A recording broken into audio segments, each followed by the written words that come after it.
Ora, muito boa tarde. O meu nome é Tocha e hoje vou-vos falar sobre organizações e os segredos dos incentivos.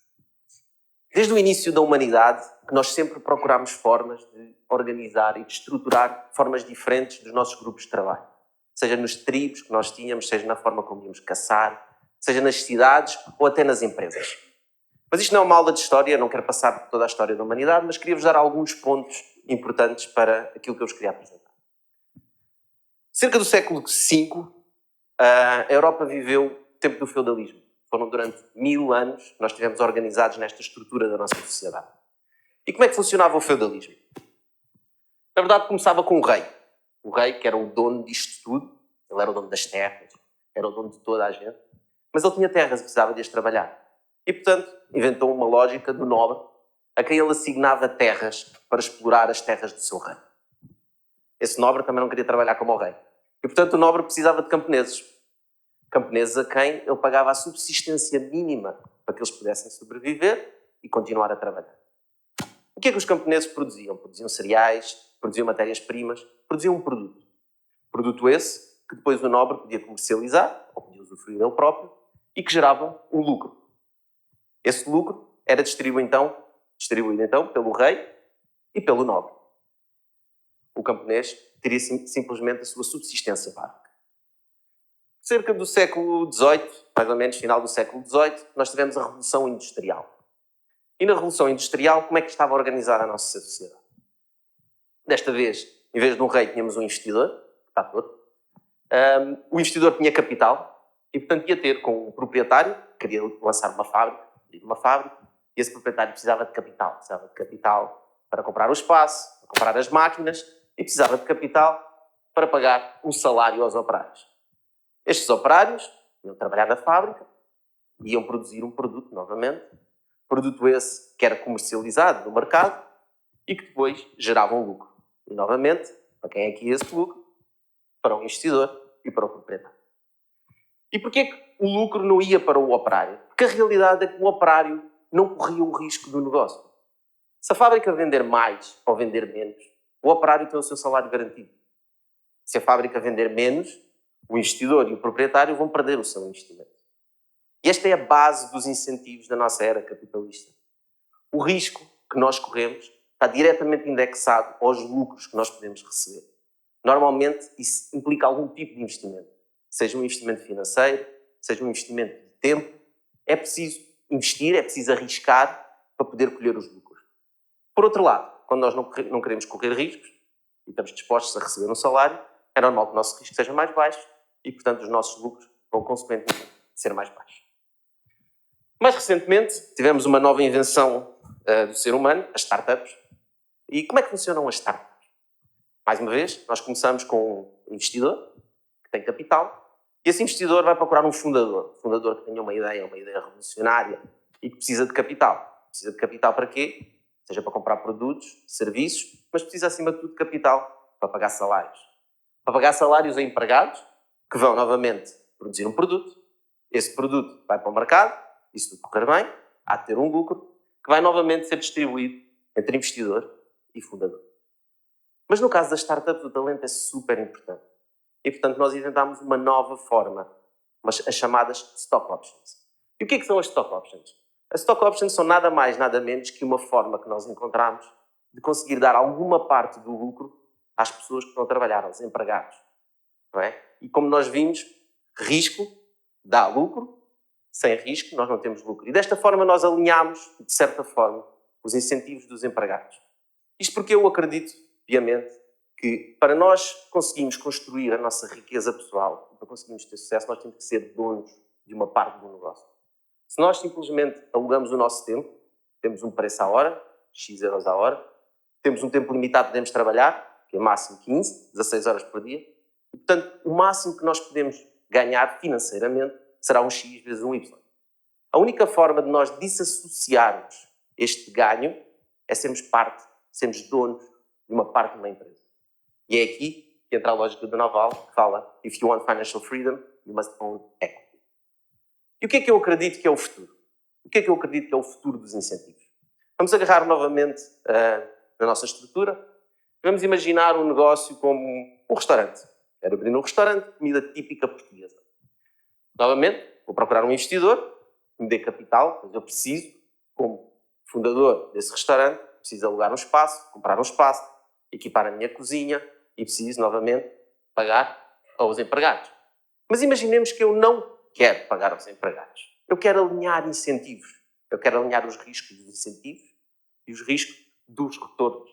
E para isso, eu faço um acordo com o meu colaborador e digo, vamos trabalhar em equipa. Vamos os dois correr o mesmo risco, ok? E vamos os dois produzir um produto, vamos ter lucro, e quando tivermos o lucro, vamos distribuir o lucro pelo investidor e por nós como equipa.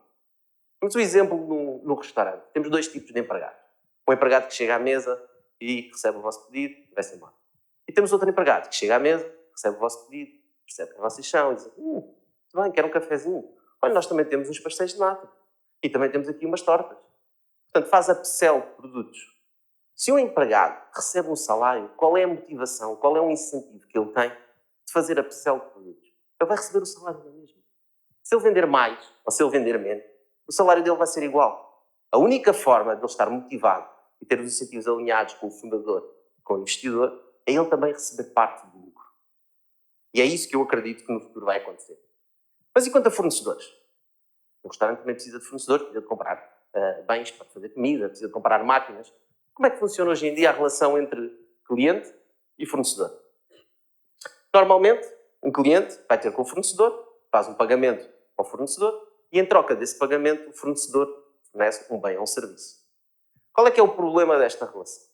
O problema é que quando esse bem e serviço é dado ao cliente, o que o fornecedor está a fazer é passar risco para o cliente. O que ele está a dizer é, agora o risco é teu, se tiveres lucro ou perda, é contigo. Vamos dar o exemplo do restaurante. Eu quero trazer mais pessoas para o meu restaurante. Eu vou contratar uma agência de marketing que me diz, nós vamos fazer um trabalho espetacular, Tocha. Vamos trazer montes de clientes. Fixe, então, quanto é que isso custa? 20k, ótimo. Eu pago, passado 3 meses tenho 0 clientes. A agência não tem problema nenhum. Eles já faturaram, vão para o próximo cliente. Portanto, os riscos e os incentivos não estão alinhados na relação de cliente-fornecedor. Então voltamos outra vez à nossa lógica, em que temos um investidor que dá capital, mas desta vez o fundador vai se ligar não só com outros colaboradores, mas também com fornecedores. E os três juntos vão criar uma equipa, que novamente vai produzir um produto, e esse produto vai dar um lucro, que vai ser distribuído ao investidor, mas também à equipa fundador, fornecedor e colaborador. A verdade é que agora, neste momento, existem três grandes pilares para criar uma empresa. E esses pilares é o capital, é o trabalho, que normalmente está ligado a recursos humanos, e é a tecnologia, que normalmente está ligado a um produto. Isto está tudo muito bonito, mas como é que nós poderíamos ainda melhorar isto um pouco mais? Vamos fazer aqui um exercício. Portanto, imaginem que nós temos um fundador, tem uma ideia para fazer um restaurante, que se junta com um fornecedor de equipamentos de cozinha, e diz-lhe, olha, arranja-me lá os equipamentos de cozinha, eu não te vou pagar agora os 10.000 euros que isso custa, mas eu vou-te dar uma percentagem de todos os lucros que o restaurante tiver. E já agora, vamos também arranjar alguns cozinheiros e empregados que também vêm para a equipa e que não recebem um salário, mas estão dispostos a correr o risco e, com isso, ganhar o retorno que pode ter o restaurante se tiver sucesso. Desta forma, nós criamos um alinhamento de riscos e incentivos. E porquê que não temos o capital? Para que é que nós precisamos de capital? Nós precisamos de capital para pagar a fornecedores? Nós precisamos de capital para contratar pessoas? Se nós temos os riscos e os incentivos alinhados com os fornecedores e com os colaboradores, nós não precisamos de capital para isso. Talvez um capital inicial para iniciar a empresa, e isso pode estar no fundador.